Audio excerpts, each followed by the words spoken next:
Thank you so much. I want to thank this beautiful band with us tonight. We will now sing another beautiful Kurdish song, Deb Hajina.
Thank you so much. I'm so proud that we are in Sweden celebrating Nowruz in this way. Thank you, Sweden. Thank you, Riksteatern.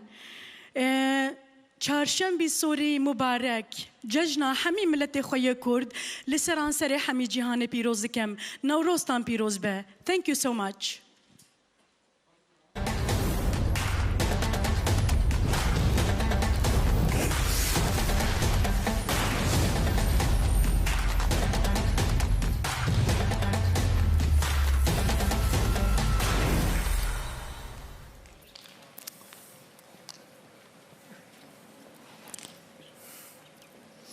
مرسی از این اجرای دلنشین. بیژی نرین.